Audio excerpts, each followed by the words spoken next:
doesn't look. No, well, kind of. Yes, it does.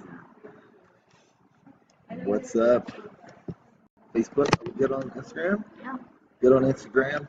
Good morning, everybody. Episode 7. Mind of the Founder. Mind of the Founder. What am I the founder? Here at Float, as always. And I hope you guys are doing well. And we're going to ask some questions. This is the first time you tuned in.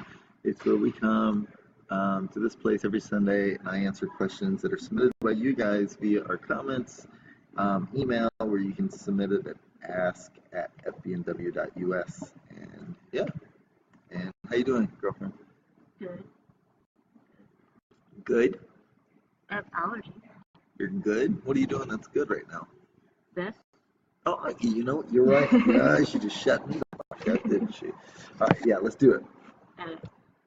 First question. How do you keep yourself motivated in tough times?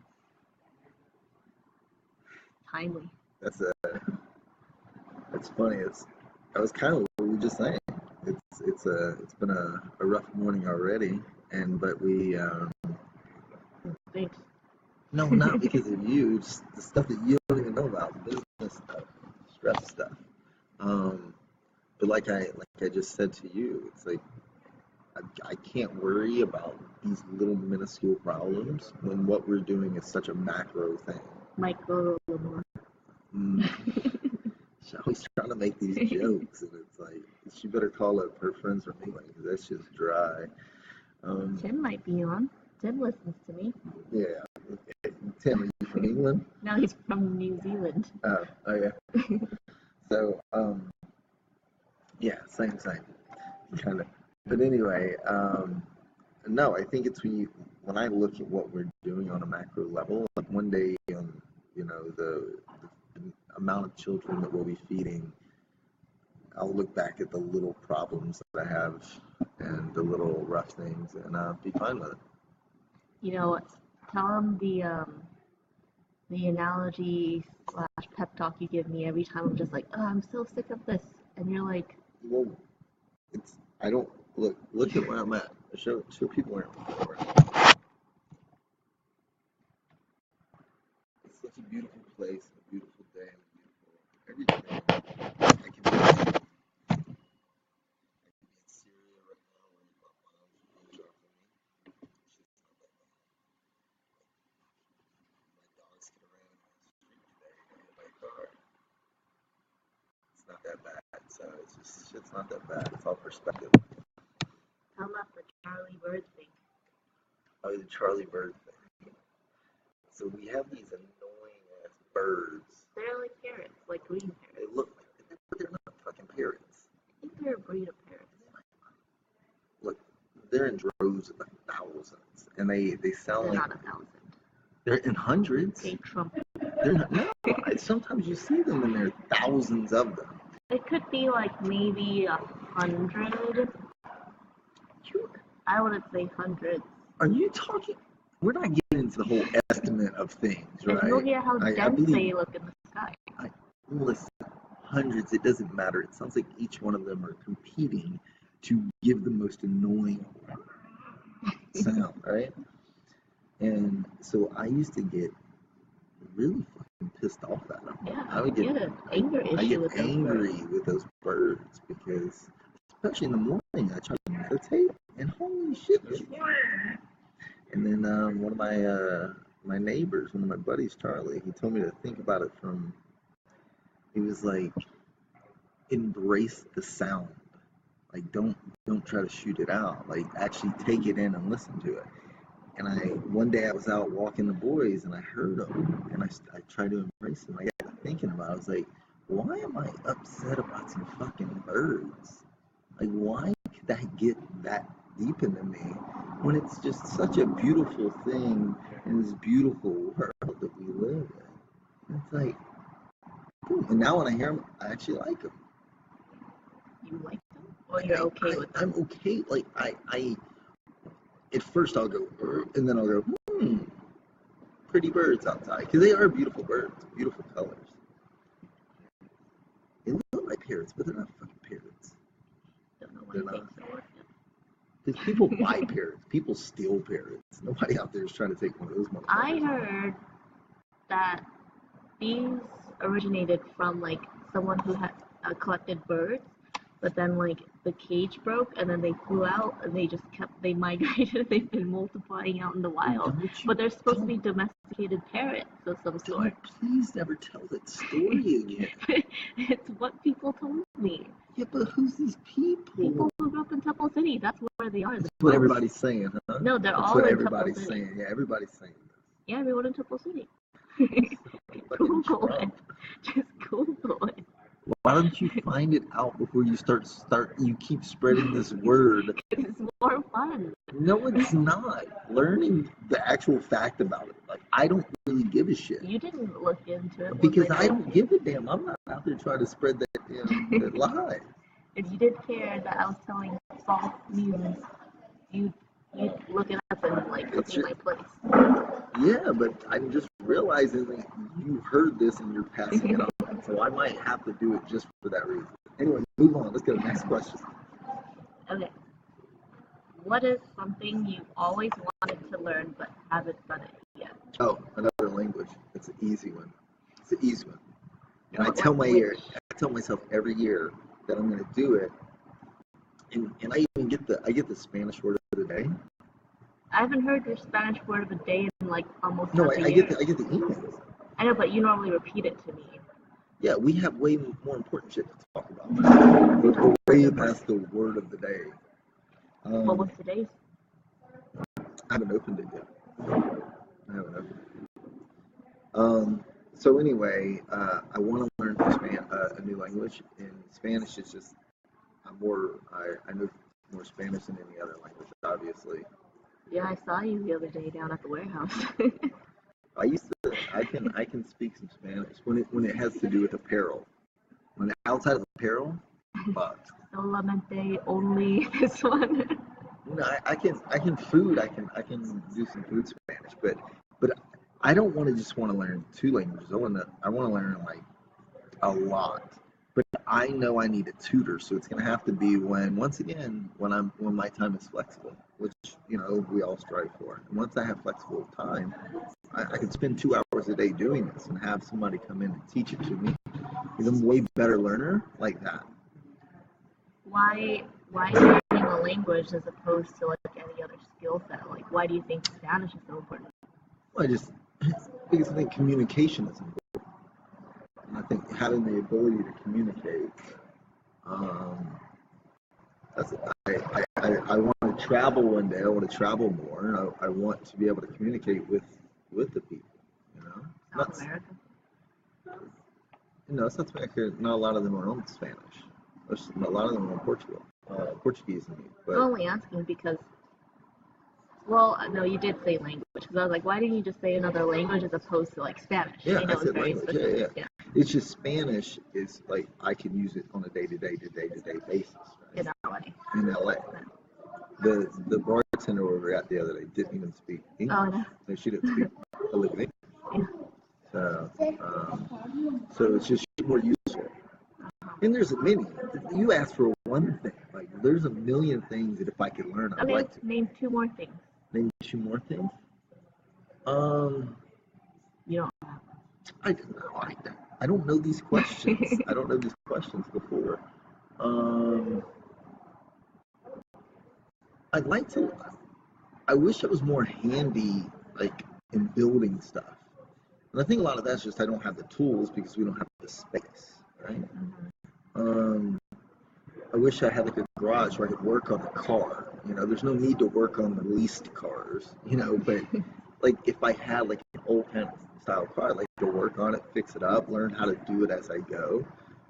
But I'd like to learn how to, I don't know, garden, cook. I'm down to learn anything. Garden then cook? I don't know. Not in any specific orders. I just saw these flowers over here, and I was like, he'll learn. Like I wouldn't mind doing that. But I'm down to learn anything that I'm interested in, or think that I can be interested. Like I would love to learn chemistry. I would take a chemistry class. Finance is something I want to learn. Like I want to learn fucking everything. Physics, everything. I want to go through high school again. I want to learn geography again. I want to Don't learn make me American history. Bring up this morning's conversation about your special class. My special class. Okay. So yeah, I'd like to learn it. Next. Is it hard for you to take critique from people? How do you decide what to listen to and what not to listen to? Ooh, that's a good one. Because it's funny. Reminds me of the Gary Vee video I was watching not so long ago that was talking about this. And it's like, when do you take the criticism or the this and that? And I guess what was the first part of the question? Like, is it hard for you to take critique from people? And the second was like, how do you decide what to listen to and what not to listen to? Yeah, there's two separate questions. The first one, I don't find it hard. Doesn't mean I always like to hear it, but I don't find it hard. I would much rather somebody give me criticism, and I take it as constructive criticism, than somebody tell me how right I am. I do not like those. I like the people, the DAs, I call them, devil's advocates. Ones that just punch holes. You've been called the DA for how many years now? That's what I do. I'm the DA. It's been 2 weeks. I made that shit up. You made it up. But I always call myself the devil's advocate. You always? No, you haven't. What? I've always said like the devil's. I'm just playing devil's advocate. You're playing, but you're not the devil's advocate. Yeah, but it's just morphing into that. So anyway, yeah, I like that. I like when people punch holes in my stuff, because eventually somebody's going to, and the sooner I hear it, the better I can patch the hole. What I get frustrated with is, like, after I make a change, after I realize something after 6 months, and then I hear people like, yeah, I've always thought that. And it's like, why didn't you tell me? Why didn't you tell me you thought that? So I didn't have to go 6 months without knowing it. I get on to you for that sometimes. Like, why aren't you telling me, giving me this information? Well, you know my reason. Why? No, I don't. Because I know it's tough, like, you just doing things on your own. I know you put it, like, literally, like, a full day's work into it. I come home and I'm like, I hate it. I feel so bad. No, believe me. I would much rather than work on it for 6 days. So, yeah, you better start doing that more. All right, and the other part, how do you know? How do you decide what to listen to and what not to listen to? You take, the way I do it is I'll ask a lot of people. Not a lot, but I have a circle of people I ask. Each one of them, I've got different value, like there's different reasons I ask them, right? Some of them I'm asking and they have no fucking clue. Like, there's no way they would really understand where I'm at with it.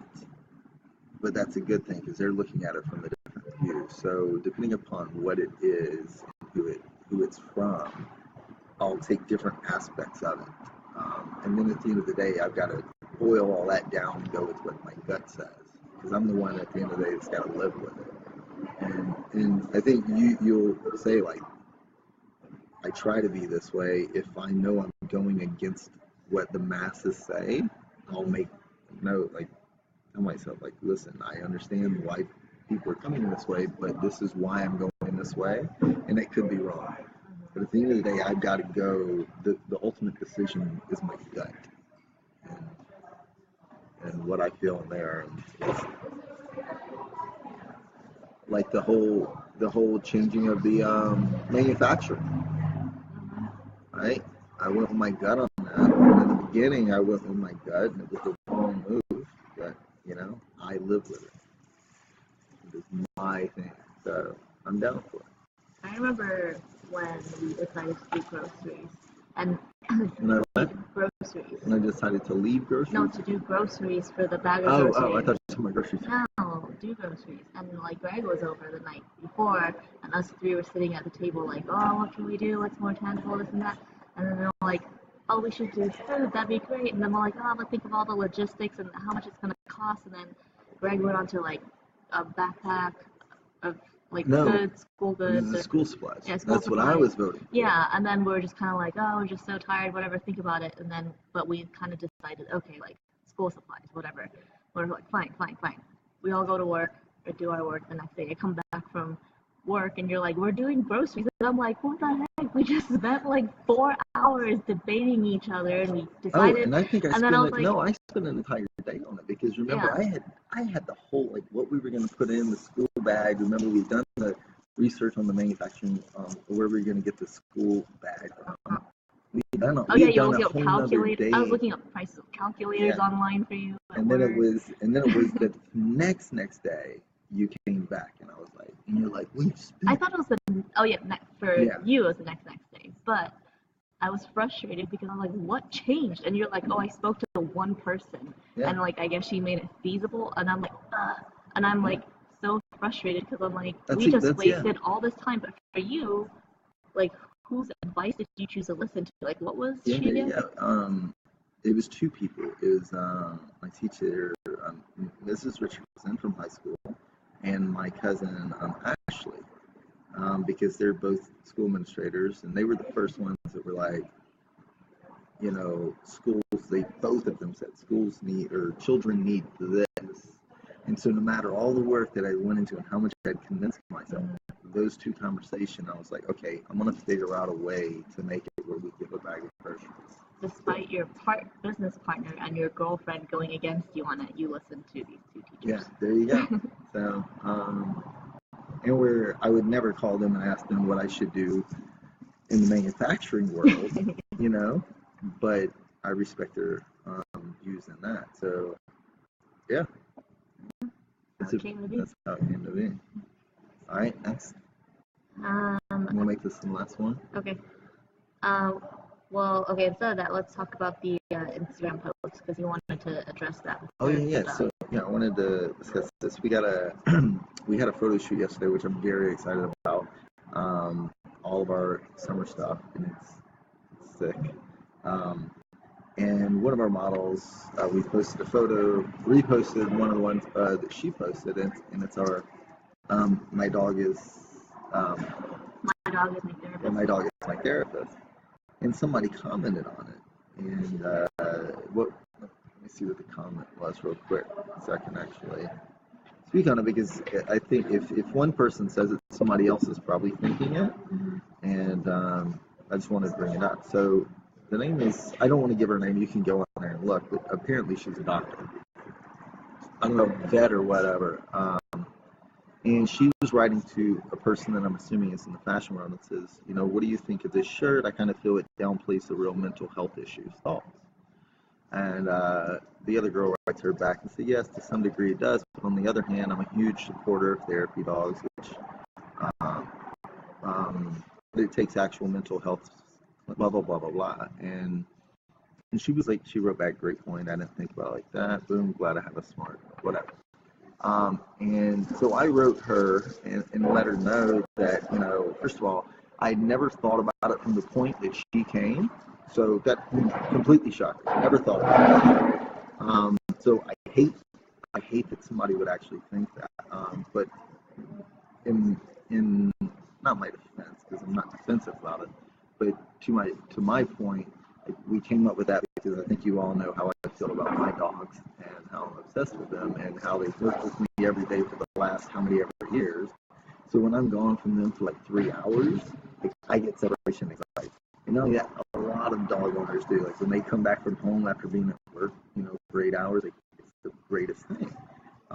So to me, like, they're my therapist, they're my everything. And also, at the end of the day, I thought it was a cute graphic that I think that can sell lots of, and if we do that, we can help a lot of children. So I just want to make the point, some of our graphics that we do come out with are more, you know, they might be, we don't intend to offend anybody or take any subject lightly, but we also, like, we want to do something that's cute and funny. So if it hurts people, we're sorry, it's never meant to be that way. So yeah, and I just wanted to point that out. Yep. What else you got? Nothing else? That's it. All right, well, thank you guys again. And yeah, we'll see you next week.